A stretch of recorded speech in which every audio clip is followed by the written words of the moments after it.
When I was 5 years old, my Lebanese father was killed in a car accident in Beirut where we were living. And my mom had lived in Beirut for 12 years with him. And as a widow, she came back to the United States with my twin brother, my 8-year-old brother, and myself. We moved in with relatives, and I enrolled at Cottage Lake Elementary in the North Shore School District. Speaking Arabic, we were the only English language learners in that school. I had a fantastic elementary school education, wonderful, caring teachers, and an emphasis on reading, which opened my whole world. And I was able to attend dance classes, which gave me joy. Reading and dance were my escapes as my home life became an unsafe environment where my mom could not protect me. During these years, I made a friend named Dana Chapman, and being at Dana's house was like a dream.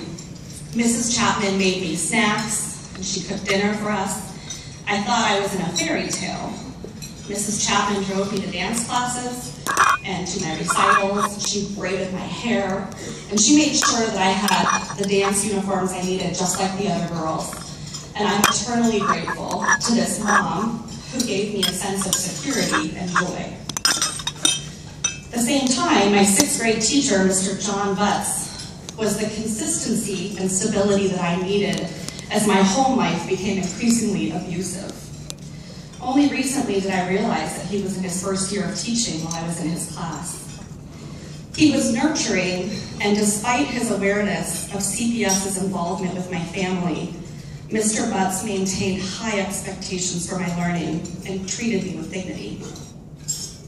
By the end of my 6th grade year, CPS removed me from my family and placed me in a series of temporary group homes for 12 through 18-year-old boys and girls.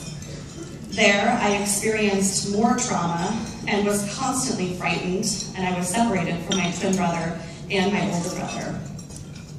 4 months later, my home life stabilized, and I was assigned to a caring foster home in Renton. I was now at 7th grade at Nelson Middle School.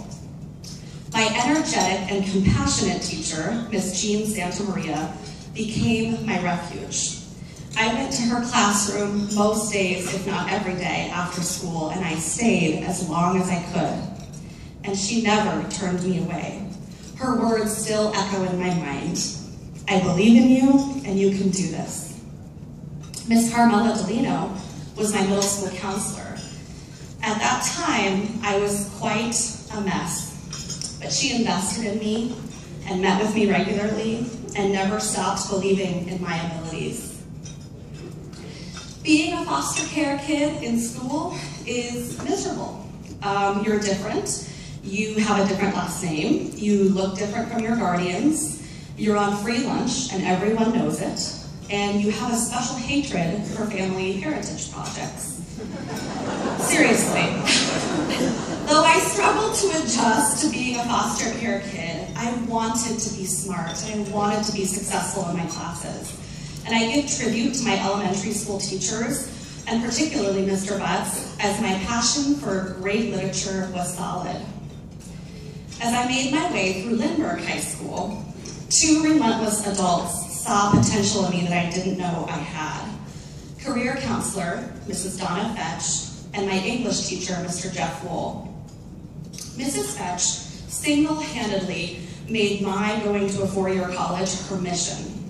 She handed me every scholarship possible, wrote nominations and letter of recommendations for me. And as it turns out, there is an unintended benefit to spending most of your life avoiding your home. I had joined every club and activity possible, which put me in a good position for college. Mr. Lowell was not about to let me leave Lindbergh High School until I could write a decent essay. I wrote and rewrote essays at his insistence. By the end of my senior year, I had applied for 60 scholarships and I had received $40,000 in aid. I was accepted to Seattle Pacific University with an additional financial package. And thanks to Mr. Lowell, I could write a decent college essay. As I approached college graduation, I knew that I wanted to give back.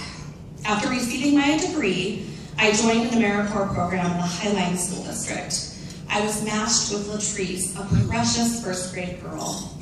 In that year, I experienced the magic of teaching a child to read, and I saw the transformation of a child who had the power of literacy. This girl and this year inspired me to teach. Next, I joined Teach for America. I trained in New York public schools and was placed in South Central LA. Here, I simultaneously taught and received my master's degree. In 2004, I accepted a job here in Bellevue. I knew I wanted to become a principal, and I was inspired by this forward-thinking district. Right now, as principal of Stevenson, I am exactly where I want to be. Nearly 50% of my students are on free and reduced lunch, with half of them living below the federal poverty line. But here is what I know. This district believes no child should fall through the cracks. The quality of instruction is critical in making a difference in the child's educational life. The classroom instruction I received at Cottage Lake Elementary is what gave me a chance to succeed. And now, my Stevenson students are receiving that same chance for success. We have high quality and motivated teachers. We have kindergarten aides supporting literacy, and we're implementing DreamWalks, which you've heard about. Much of our power to transform is made possible through the innovative and targeted support from the Bellevue Schools Foundation. In other words, from all of you. As principal, I can champion for all kids at Stevenson, and I am proof of the power of investing in one child. I can impact 500 kids. You have the chance to be the champion for the 18,000 kids in our school through this foundation.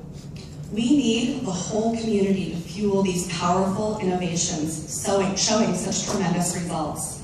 The time is now, today. Preparing for this day set me back across my life. The names and faces of people who offered me opportunities and hope filled my heart once again. I knew this was my chance to reach back in my own history and pay tribute. With the help of the Bellevue Schools Foundation, I found 6 special people who I gratefully consider my childhood heroes. Today, they do me a great honor by allowing me to recognize them publicly. Thank you from a hurting child who was given a chance to heal and grow because you embraced me. Please join me in giving public tribute to Janet Chapman, John Butts, Jean Santamaria Carwin, Carmela Delino, Jeff Lowell, and Donna Fetch.